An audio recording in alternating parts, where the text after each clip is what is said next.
Hey guys welcome back to my channel.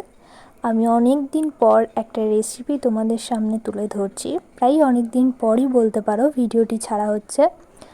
তো এখানে আমি করব আজকে ডিমের পকোড়া। তো দেখতে থাকো। প্রথমেই পুরটা বানিয়ে নিয়েছি। পুরের মধ্যে দিয়েছি পেঁয়াজ, কাঁচা লঙ্কা, স্বাদ মতো লবণ, বেসন, একটু গোলমরিচের গুঁড়ো আর হচ্ছে খাবার সোডা। এখন আমি সিদ্ধ করা ডিমগুলোকে এই শেপে কেটে নিয়েছি।